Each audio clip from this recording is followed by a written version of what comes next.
All right, we got so much art history and never enough time to cover it all. So let's go run through the art museum. We are still in chapter 29, but today we're going to go to the US of A, America. So I'm just going to give you a little bit of history, what's going on in America between the wars. A lot of soldiers are coming home from World War One. Some of the soldiers are having a hard time finding a job. That while they were gone, a lot of other people took their jobs, so we're having an issue getting these soldiers back into their jobs. Also, some of them may have a lot of PTSD, or as it was called in World War One times, shell shock. So they might not be able to get jobs. And then we have a lot of soldiers that were wounded during this time and are having trouble getting a job.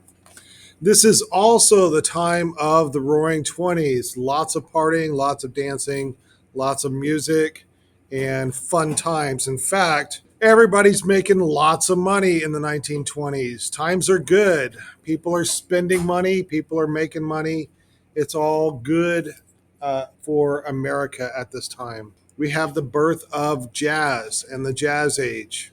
Women are out partying as well. They're called flappers, these ladies with this certain style going out and enjoying themselves. But we also have prohibition. The government thought it was a good idea to get rid of all alcohol, and that made a lot of people upset.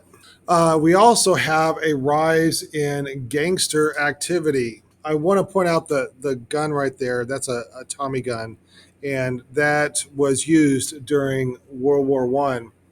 And not only are the soldiers coming back from the war, but also a lot of the material is coming back from the war, and the gangsters are using this to commit crimes. Also, that car right there is a pretty standard car for the gangsters to use in their criminal activity. Then you've probably learned about the stock market crash in America, and everybody has lost their money. And there's not a lot of people at work. They've lost their jobs, they've lost their money, and we have about 10 years of really, really bad times.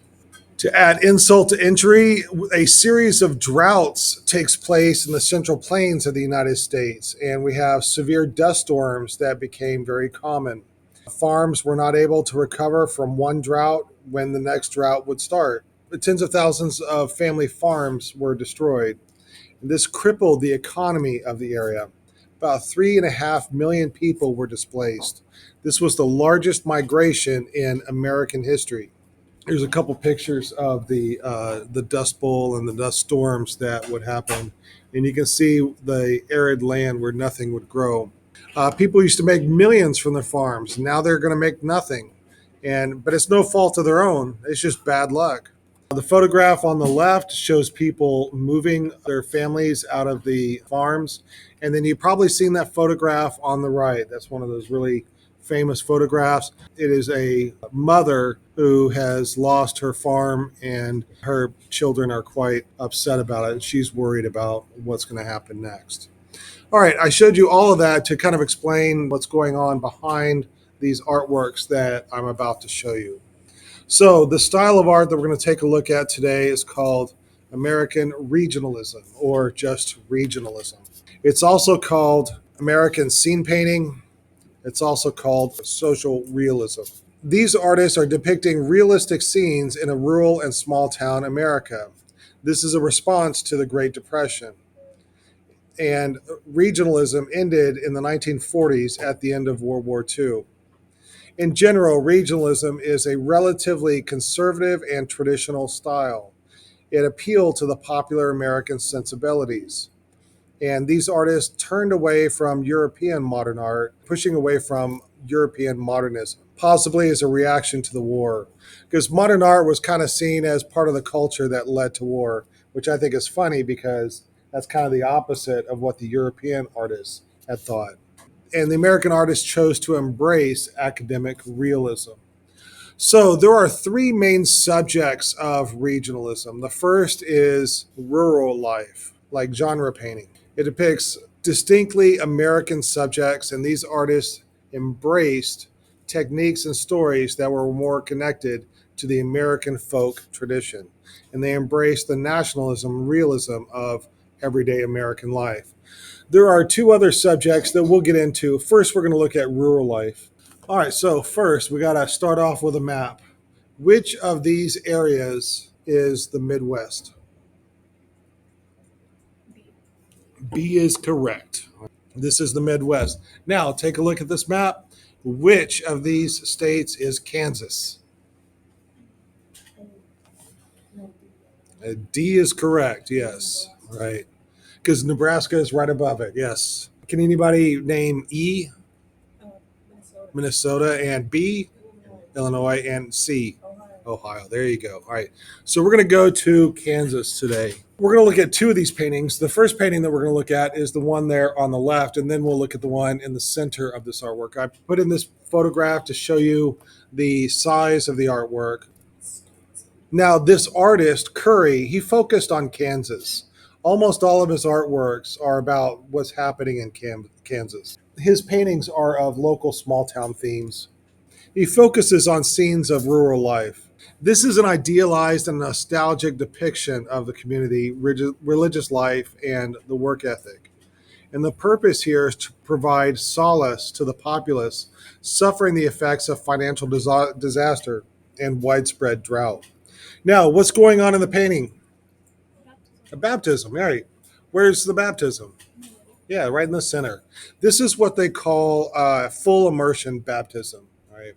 And it's usually done with adults, and because when you're baptized with a baby, they just sprinkle a little bit of water on the forehead. But with adults, they fully immerse you, and the symbolism here is to wash away your sins. So they're doing this in a stock tank. Do you know what a stock tank is? Yeah, that's where all the animals get their water from. All right. Yes, it is. It's for watering the animals. And then we have it converted into a baptismal fountain. There's a preacher just about to dunk the girl, and then there's a man reading from a prayer book, and then we have a bunch of onlookers. Do you notice all the people dressed in white? Yeah, they're about to be dunked.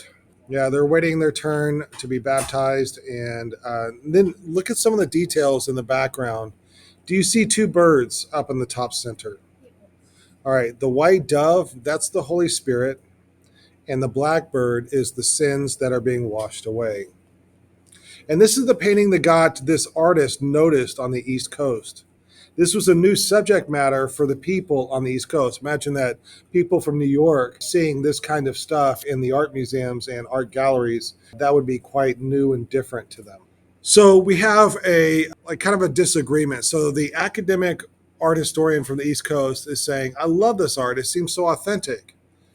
But the people from Kansas and the people from the Midwest is saying this is a stereotype of us that makes us seem like Bible thumpers. All right, our next painting is Tornado over Kansas. This photograph gives you a sense of the size of the artwork, and let's take a look at this one.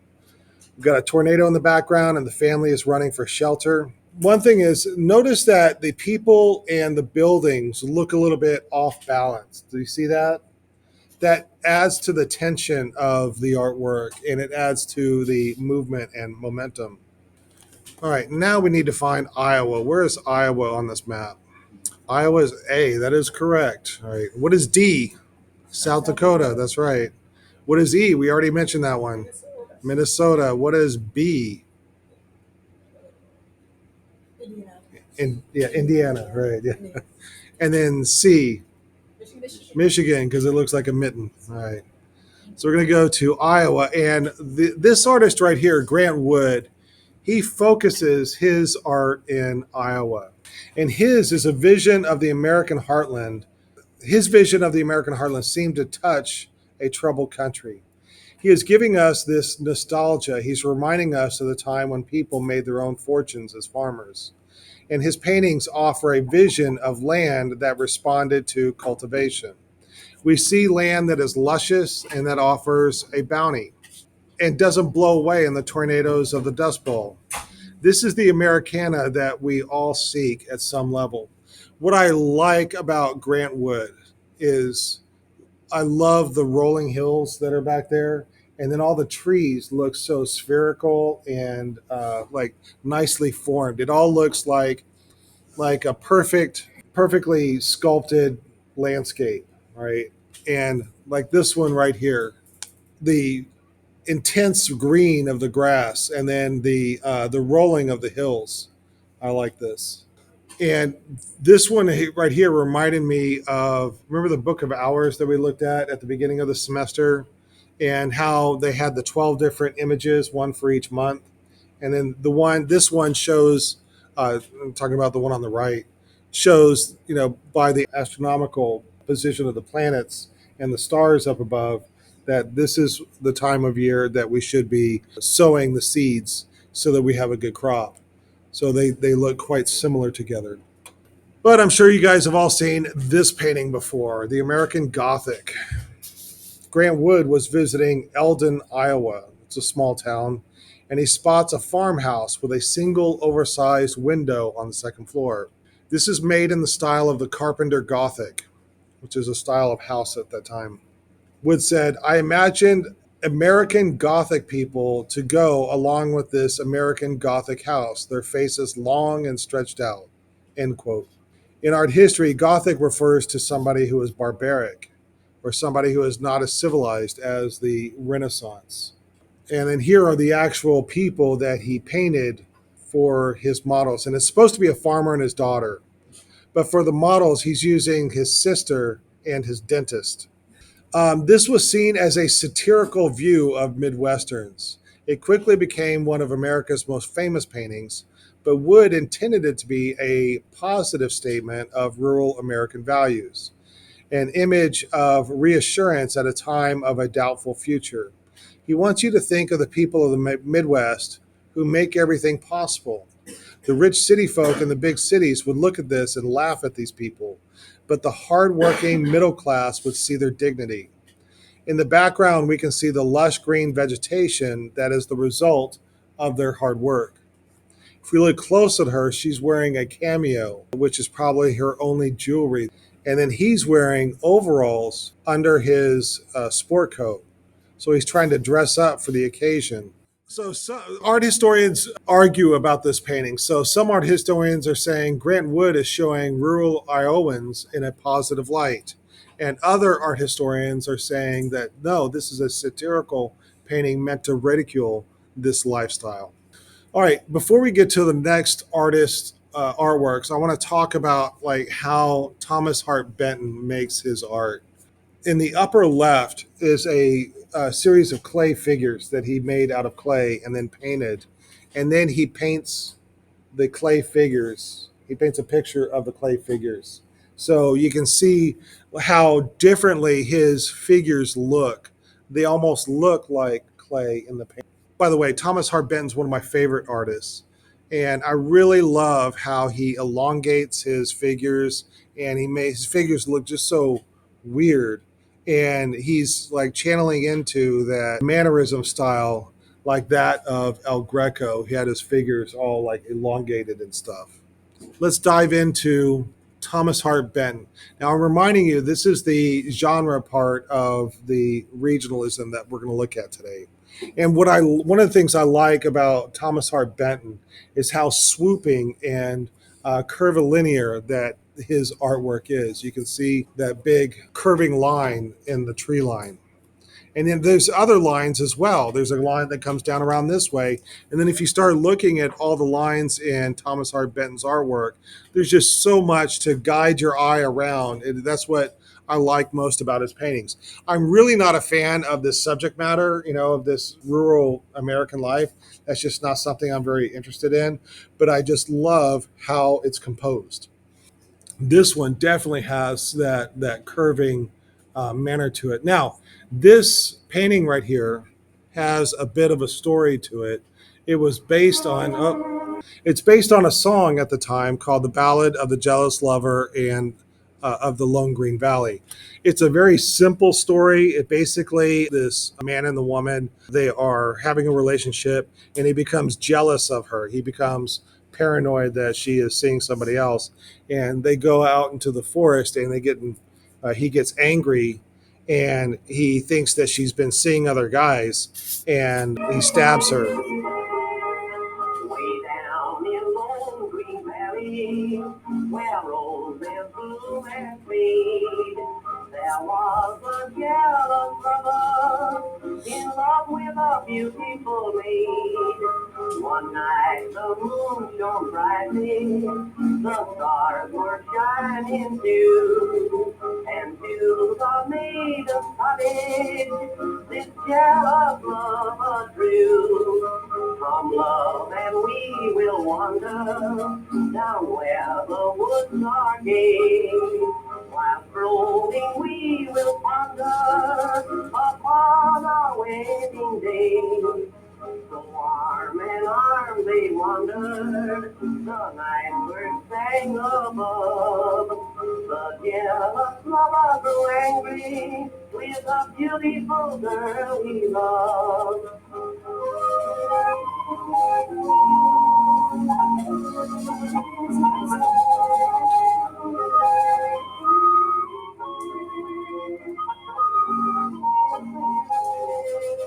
The night grew dark and dreary. Said she, I'm afraid to stay. I am so tired and weary. I must retrace my way. Retrace your steps, no never, for you have left your due. So bid farewell forever to parents, friends, and home. Oh, Willie, won't you tell me? I know there's something wrong. You must not harm me, Willie, for we've been friends too long.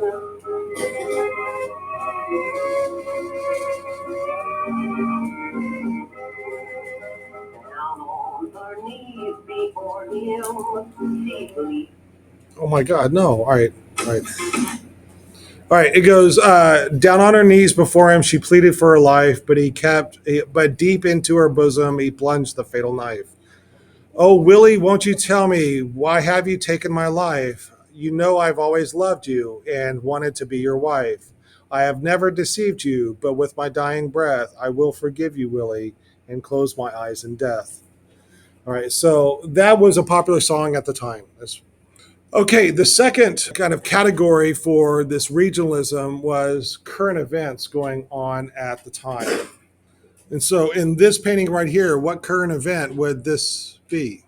Right, the drought and the Dust Bowl, yes.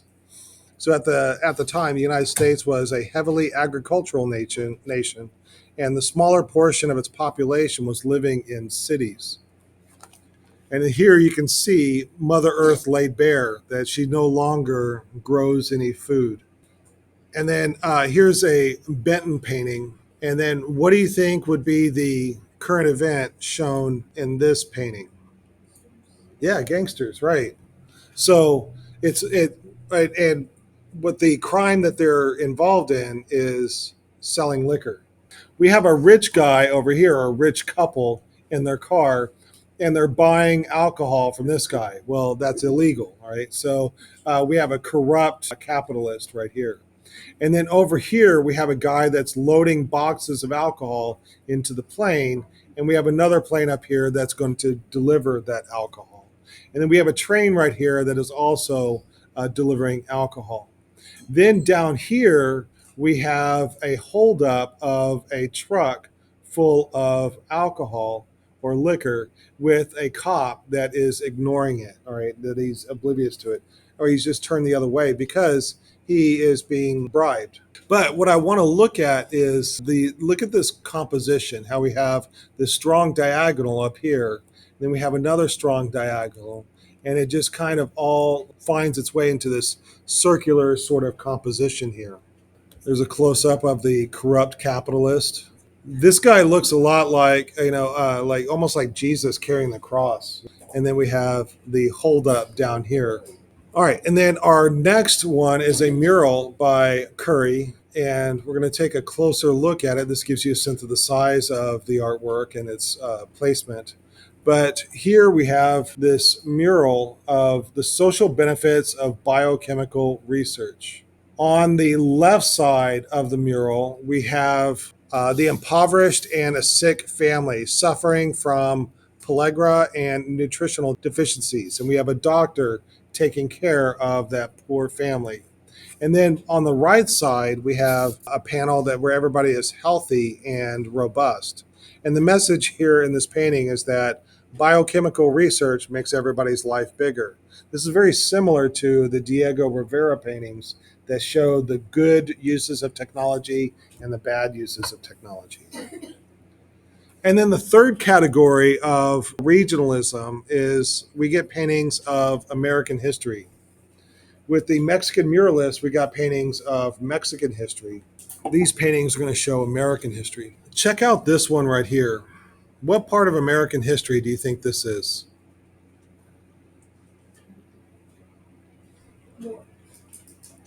I see the guns. Yeah, this not quite war. Look at the boat back here. All right. And look at how this guy's dressed and this guy's dressed. Yeah, these are the first pilgrims. All right, so we have a European settlers coming up, and they're thanking God for a safe trip, or praying to God for a beneficial future. And then over here we have some Native Americans. Here's another one where it shows the American landing from the point of view of the Native Americans as they look through the woods and see the Europeans getting off their boats over here and coming up on shore. They look like conquistadors, possibly. All right, I got a story time for you. We're going to be looking at England and America. And England, a lot of people came from England to set up the colonies of America. And basically, here's what's going on. It says King George, he wants some more money.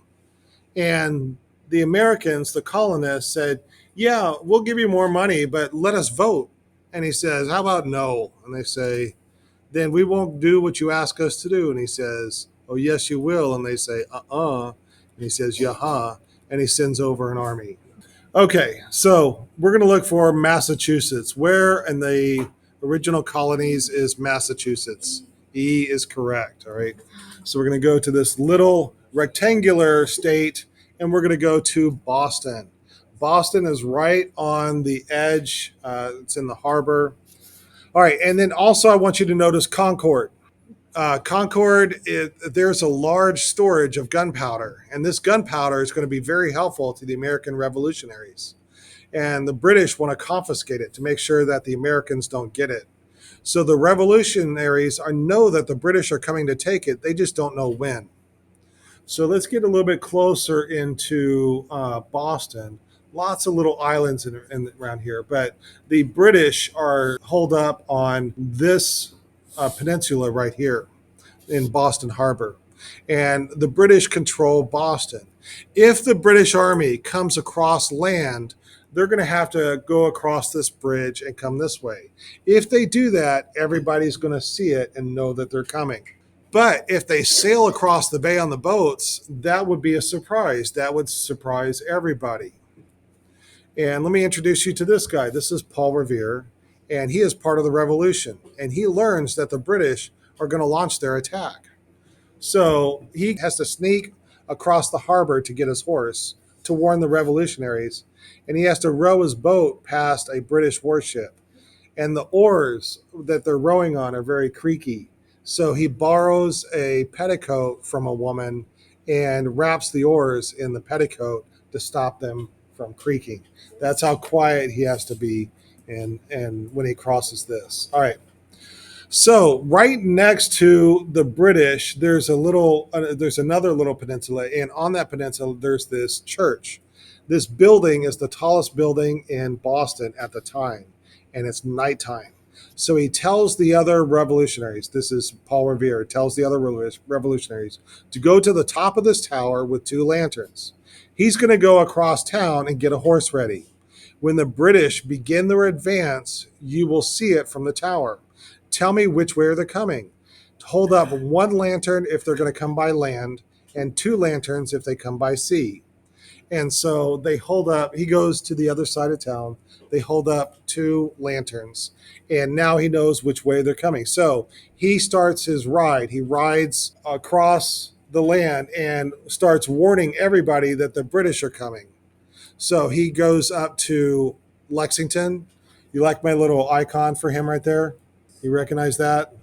And then he goes even over to Concord, and he starts waking up all the revolutionaries and telling them that the British are coming. So the British make it as far as Lexington, and they come across the revolutionaries. The revolutionaries are waiting there for them. There are 77 Americans, Minutemen, and 700 British soldiers. And they stand off against each other, hurling insults at each other. Both sides are told, do not fire on the other side. But somewhere there's a single shot rings out, and then all hell breaks loose. And so the shot is the shot that is heard around the world. And this is the first shot of the Revolutionary War. And then this would be the first battle of the Revolutionary War. This causes both sides to fire on each other. One British soldier is killed, 8 Minutemen are killed, and the British commander then berates his men for not being as disciplined as they are. Anyways, the British make their way over to Concord, and they start looking for this gunpowder. And they're going through every house in Concord looking for the gunpowder. And when they find banned items, they burn the house down. And then there's a bridge up here where the revolutionaries then have a fight with the British. They chase them back, and then the British retreat. And then all along this retreat, they are hassled by revolutionaries. And eventually, soon there's 2,000 revolutionaries against those 700 British. And in the end, the British lost 300 soldiers and the Americans lost 93. So I told you that story to show you this painting right here by Grant Wood is the Midnight Ride of Paul Revere. Now, do you see Paul Revere in this painting? Yeah, it's the guy on the horse down in the lower part. And do you see the British in this painting? They are way up here. You can see them coming down this road right here. But there's this very interesting linear painting that guides your eye all the way through this painting. Now we're going to move to the University of Wisconsin. And in their study room, they have a library and reading room. There is a large mural up on the wall. And it shows the emancipation of the slaves. This is a more modern photograph of it. And here we go. On the far left are slaves that have been released. All right. The war is over and they are now free. And they're coming out of the plantations. And now they're going to march behind the troops, the northern troops that are going by. And then also notice that they are coming from troubled times. You can see that by the stormy skies over here to better days, which is the sunny skies over here. And then down below, we have a Union soldier and a rebel soldier that are dead on the ground. All right, I've got another story for you. This is the wreck of the old 97. So the year is 1903. There's no telephones around, there's no texting, and the telegraph is rare. Most people communicated through mail. And sending a letter by train is the fastest way to communicate. There's lots of rail networks around America, so the more rail networks, the faster your letter can get sent to its destination. Before trains, mail could take weeks or even months to get to its destination. And with trains, it makes it in less than a week. So the Southern Rail had a contract with the government. So there's a penalty for each minute that the train is late. So they're very strict on making sure that these trains run on time. And the train in our story is just like this one right here, but the number would be 97. It was called Old 97, and then the name of the train was called Fast Mail. And its route was to go from Washington, D.C. down to New Orleans, making stops along the way. For our story, it arrives from Washington, D.C. in Monroe an hour late. And they put a new engineer on, and they tell him, by the time you get to your next stop, we need you back on time. So what is he going to have to do? He's going to have to go fast, all right? And so the average speed of the train is 39 miles an hour. And so he would have to travel 51 miles an hour to make up this time. And it's just not safe, all right? And he has a crash, all right? He comes across this bridge. These are called trestle bridges. And it was a 45-foot tall trestle bridge, and the train went off. Here's a photograph of the wreckage at the bottom of the bridge. And 11 people that were on the train died. So this is the painting by Thomas Hart Benton of the wreck of the old 97. And it too, this story became a popular song at the time. And this song that I'm about to play for you is the first song in America to sell 1 million copies.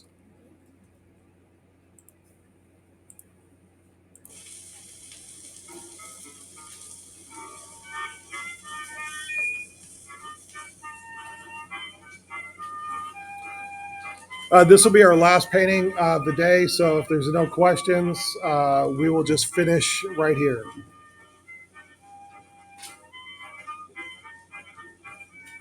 As you look at this painting by Benton, notice all the curving lines and the bright, intense colors.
All right. So, are there any questions about anything that we discussed? Any questions about the class?